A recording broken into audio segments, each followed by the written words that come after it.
Hi everyone, we're just going to wait a few moments as people start joining the webinar.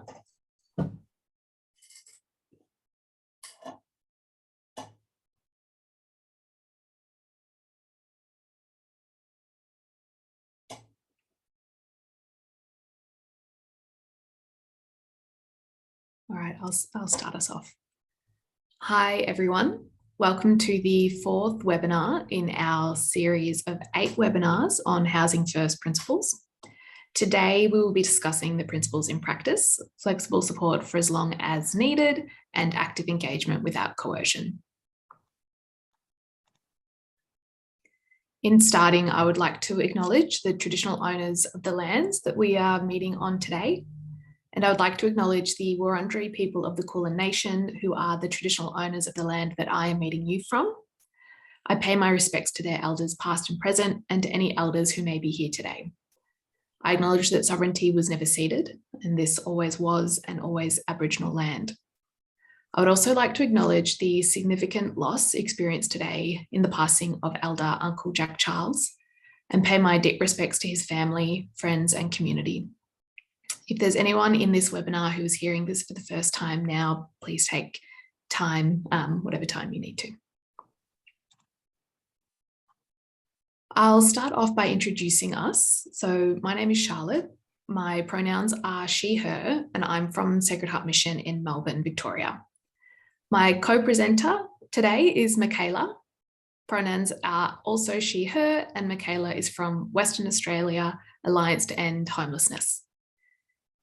So just as way of housekeeping, today's webinar will be 30 minutes and will be recorded. So we ask that everyone remains on mute with your cameras off, but we do encourage you to use the Q&A function to post any questions on this topic, which Michaela and I will be responding to at the end of this webinar.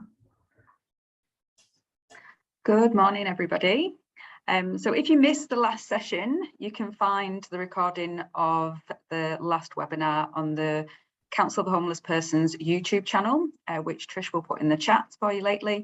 And for those of you joining us this week, just to recap, we provided some information and supporting evidence around why the principles of flexible support and active engagement are so important to a person's recovery.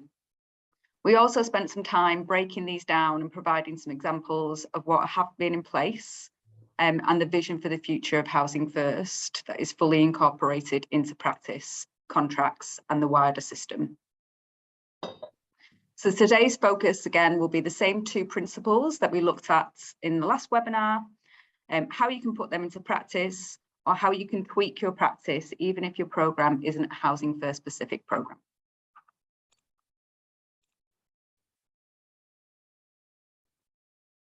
Thanks, Michaela. So after the last webinar on these 2 principles, we wanted again to speak about some elephants that might be in the room and to acknowledge some of the main questions that come up for someone working in the sector and hearing about Housing First, perhaps for the first time. We have here 2 examples of questions someone may be thinking. What if you're working in a program that has fixed end dates and not so much flexibility? Or what if your program doesn't have a car, for example, or capacity to assertively or actively engage with someone?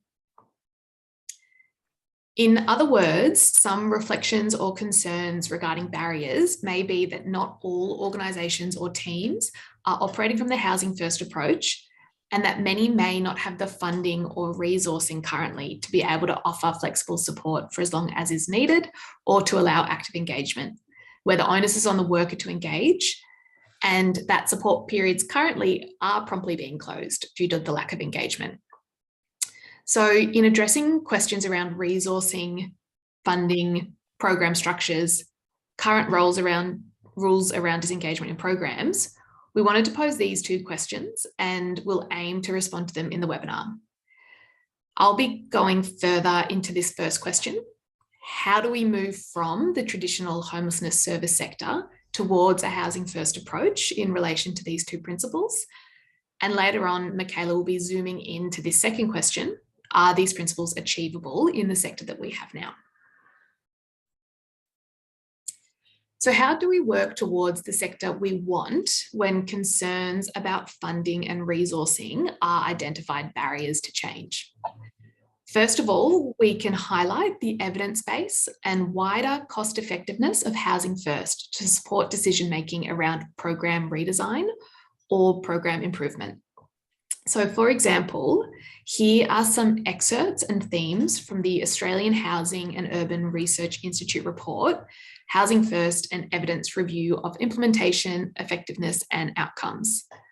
This evidence review looked into the international and Australian literature on Housing First and found the following on the slide here: that Housing First is highly effective in providing housing stability for people with complex support needs and a history of experiencing chronic homelessness, that programs who utilise Housing First consistently report high levels of tenants sustaining their housing, which is significantly higher compared to treatment as usual approaches. And they go on to note that as Housing First programs provide access to health, mental health and other support services, tenants are less likely to be admitted to hospitals and emergency departments, and are less involved with the criminal justice system. So they do outline in this report that although Housing First is resource intensive and can be expensive, it is more cost effective in the end due to those wider cost savings. Another element to working towards the sector we want is to then highlight programs and initiatives that aim for Housing First by sharing their outcomes. So here you can see the housing retention rates that were in our first webinar, that for example shows 82% housing retention after 3 years of the J2SI Phase 2 program, which is a Sacred Heart Mission program in Victoria. And finally, working towards the sector we want means raising awareness and spreading the word, whether that's through international networks who are working towards Housing First implementation around the world, national networks like the Australian Housing First Train the Trainer Community of Practice, which is where Michaela and I are joining you from, or through webinars and trainings like this, which shares this information more broadly to different people and organisations who are within and interacting with this sector.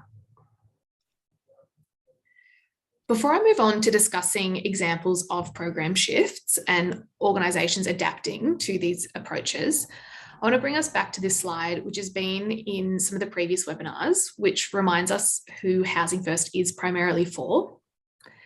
And that is for people who've experienced long-term and recurring homelessness and who face a range of complex challenges or complex support needs.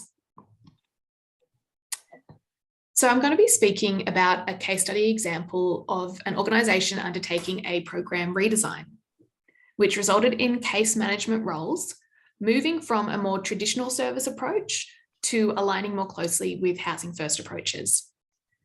In this example, the organisation had been providing case management services to people who access a drop-in space. And the drop-in space has breakfast, lunch, showers, laundry services, and is accessible for people who may be rough sleeping or experiencing homelessness. The organisation had been providing case management in the more traditional sense of 12 weeks case management with a fixed end date, had general guidelines for closing a case management support period if the person in case management does not engage within the first few weeks, and appointments occurred in fixed time slots at the drop-in space. The organisation in this example then sees an increased need to have case management support with closer alignments to Housing First principles. Evidence for Housing First is becoming more well known in Australia, and evidence within the organisation's own programs shows that it works. There's discussion at many levels of the organisation, proposals made, consultations had, and a decision is made to undertake a program redesign.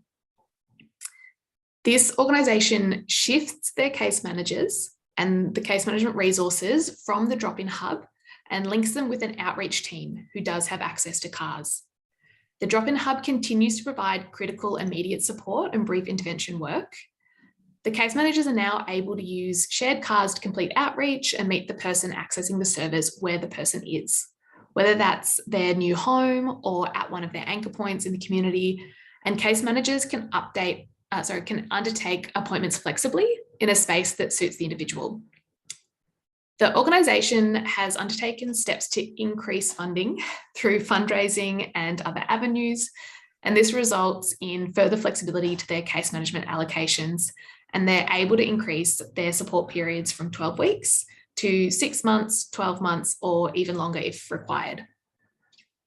Case managers receive training on assertive outreach and active engagement and know that rapport building is a critical stage to the establishment of a support period. Case managers are supported to assertively engage with people on their caseload and are given time to attempt to meet with the person and use creative approaches. Case managers are also able to work with the reduced caseload, increasing their capacity for a more intensive support provision. And their caseload is assessed more so on the amount of hours spent working with the person, rather than the number of people they're working with, which allows a scaling between high or low intensity of support, depending on the person's support needs. So when organisations and programs make these shifts to flexible support for as long as is needed and active engagement without coercion, programs are acknowledging the non-linear process of case management and allow more individual client-centred responses, and also increase time to really build collaboration with multidisciplinary care teams within the wider org and with other local external services. It also helps to combat the ladder or staircase model of the Traditional Homelessness Service System, which we critiqued in the first webinar of this series. So rather than having someone accessing a service and only receiving 12 weeks of case management, then being closed, and then needing to present to a new organisation to continue progress, flexible support maintains continuity, rapport, and progress. Focusing on flexible support for as long as is needed reduces the amount of times an individual needs to retell their circumstances and supports a trauma-informed care approach to reduce re-traumatisation when engaging with many services and hopefully reducing that person's experience of service fatigue. The benefits from continuity of support are also bolstered by the option for former consumers to quickly re-engage with support. So the way this example organisation responds to this need is that they welcome people who've been previous clients to quickly re-engage with a self-referral to case management or by even seeking short-term support from the drop-in hub. Having this mixed model of support across different programs means that a person is able to access the service with continuity, but at the time and in the form that is right for them. So using trauma-informed approaches and intersectional lenses to engagement, we can assist case managers in assessing whether more flexible or creative approaches for engagement would be better. For example, would appointments at the person's anchor points in the city be better than at their new apartment to start with? Is there a reason why morning appointments don't work so well?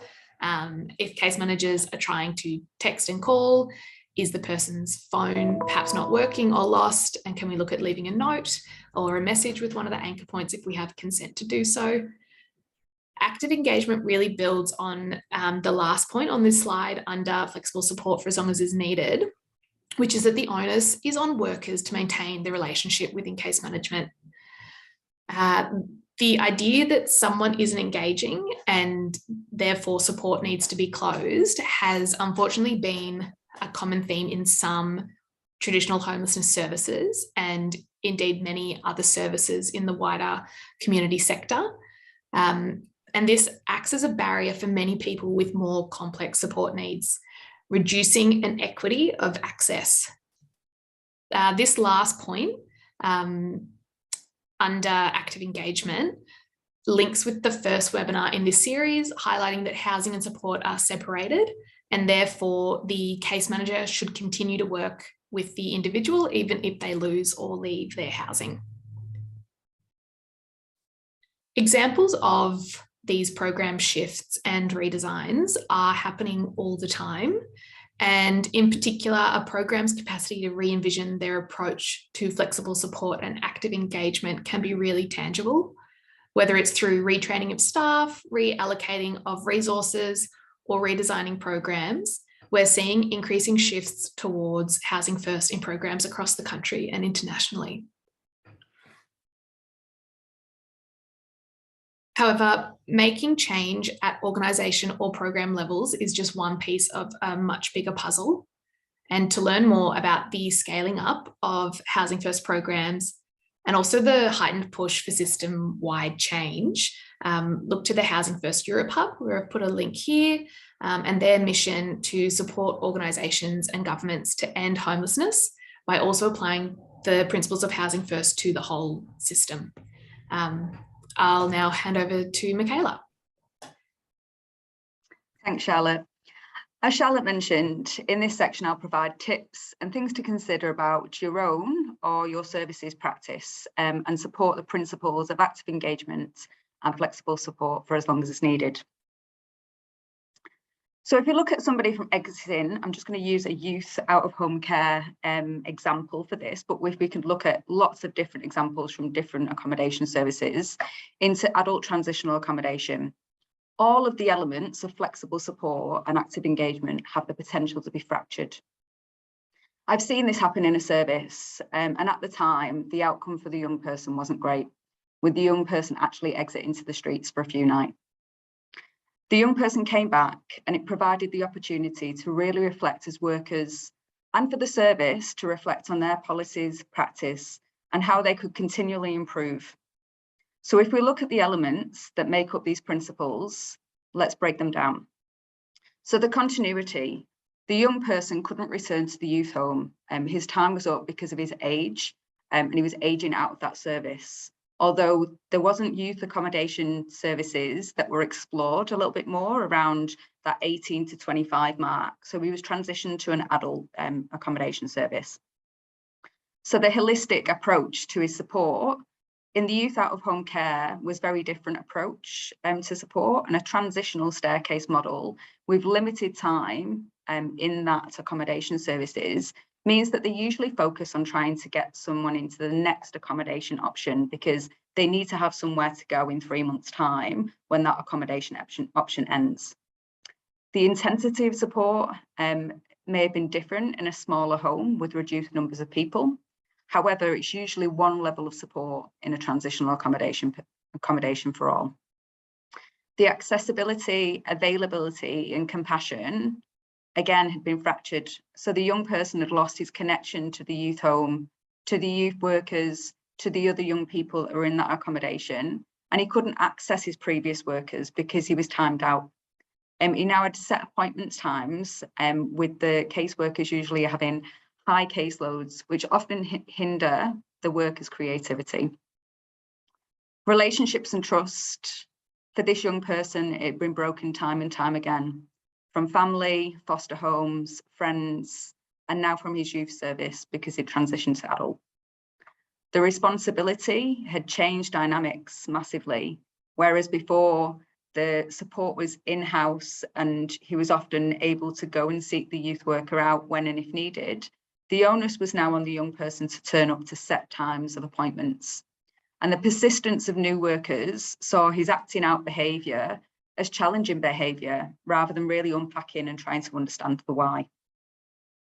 Changing the practice in that service and connecting with the youth service assisted workers to be more creative in ways to have conversations with that young person. It also helped the connection and built positive relationships moving forward because it gave them the opportunity to use technology to assist with finding what he was passionate about and what worked for him. So to address the elephant in the room, we don't have to have everything in one organisation. We talk about holistic, active engagement and flexible support, but if we partner with other organisations and services, we can enhance the services that we have by collaborating and providing holistic support until the service system changes. As Charlotte mentioned, the evidence shows that housing first tenants are less likely to be admitted to hospitals and emergency departments and are less likely to be involved with the criminal justice system. So if they have access to alternative support. An example of this is the after hours support service in WA, which was established with a focus on health and well-being for people who required wraparound support for those who were permanently housed through the 50 Lives, 50 Homes project. The service was built around active engagement and flexible support, and not solely the responsibility of the person themselves to actually have support. Although in saying that, people could request support themselves on any given night. However, an external worker from a support agency in the daytime could also request support. And the team would also actively contact people that they'd not heard from for a few days, just to do a check-in or a code call. This provided that extra layer of support for people that needed it. And it was provided 365 days a year until 10 o'clock at night. The team was made up of a community worker and nurse, providing health support in the home, again, to kind of reflect on if we provide it in the home, it prevents people having to access those emergency services. And it also was empowering people to be part of their new community. The programme was evaluated over 4 years and has evidenced the value of after-hours support as part of a housing first response to end homelessness, with a snapshot report being produced in 2021, which Trish will put the link in the chat for you if you want to have a look for more evidence and support. I guess we know that that's a luxury that we have in WA, but that doesn't mean that we can't strive for greater things in the sector and encourage partnerships or collaborations to enhance the services that we provide. We know that some people will need extra support, so we can have conversations with other services to partner and support those who need it the most. For example, in Melbourne, there's an after-hours partnership between the Foot Patrol, which is a drug safety service, and Night Nurse Outreach.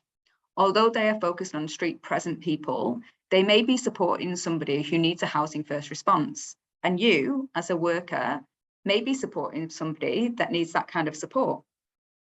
There is another link there for that service that I'll ask Trish to put in the chat. We also have the St Kilda Crisis Contact Centre that operates a phone line 24/7 and provides face-to-face support at a drop-in centre, which is open from 9 AM till 11 PM, 7 days a week. We need to encourage people that we're supporting that might not have access to in-house support to know about these services so they can go and get the support that they need rather than ending up in emergency. Some of the things that we learned along the way, I think that a couple of weeks ago, if you were a part of that webinar, we mentioned the fluffy stuff and how those creative ideas help to build trust. Using different tactics or excuses to call around can change the conversation that you have with many people. What we learn is that cups of tea and coffee are so important. Yarning and taking the time to just sit and listen. And when I say listen, I mean deeply listen, not listen to respond, can be so powerful. Transporting people can often be seen as a non-essential service for case managers, and sometimes are questioned about why are you transporting that person there? But it's often the greatest place to talk. Taking people to do their shopping can provide lots of insights to supporting somebody. What do they buy? Can they cook? Do they want to learn to cook? Do they need budget support? Do they need budget support to make their money go further or to buy more nutritional food? Or do they have diabetes and what you're seeing them put in their basket are all items that contain a high sugar content, which is effectively going to impact their health? I think one of the other things is that pets form different kinds of therapeutic connections. We had workers in the after hours team, including myself, that used to bring their dog to work, checking in with people to see if they were okay with the dog visiting, but using the dog as a means to get them out, walking and improving their health and mental health. Often people have had to leave their pets behind when they become homeless and sometimes don't ever get them back. So providing that therapeutic connection is so important. I think one of the inventive things that we did with After Hours is that we partnered with a canine service, which provided the opportunity for people that had lost their pets or really wanted one and couldn't have one in the home to be able to have the opportunity to do some dog walking. And lastly, nature and being in different surroundings can spark a memory, a story about when they used to go to a certain park or used to visit the beach, or how they used to enjoy gardening when they had a home. The after hours team worked with a young person at one point who found sitting under a tree a comfortable place to be able to talk. She didn't feel comfortable about talking about her issues in her home because she didn't want her past trauma to be present in a new safe place. That's something that we never would have understood if we didn't take her out walking that day. We also discovered that somebody enjoyed feeding the ducks. And when he'd go down to the park alone and would say good morning to people, he would get funny and suspicious looks because the park was very close to a playground. So he stopped going. We linked into a community program that provided a mentor or a buddy who he could go to the park with, so he didn't feel that he was doing that on his own. He often used to enjoy going swimming as well, but didn't feel that he could go to the swimming pool on his own because he would be a middle-aged man at a swimming pool where there was lots of children, and he didn't feel comfortable to do that on his own, which by providing him a buddy and connecting him to that community program, he was able to take part in things that he really enjoyed that he didn't think that he was able to do anymore. So I guess what I'm saying is that, and as the African proverb goes, if you want to go fast, go alone. And if you want to go far, go together. So think about who your connections are within the community and the services that are close by, and how you can partner with them to provide that holistic wraparound support, even if your organisation can't do that. And lastly, what I'd like to leave you with is a parting challenge.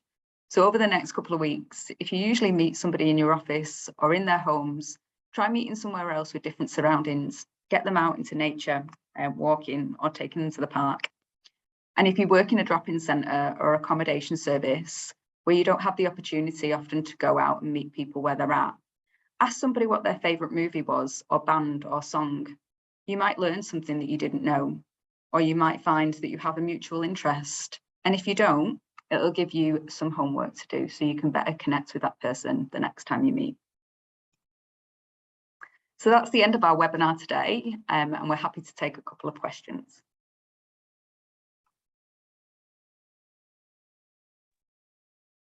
Thanks so much, Charlotte and Michaela. We had a question come through about what you see as the role of peer support workers in Housing First as a way to better enhance engagement. Yep, I'm happy to answer this one.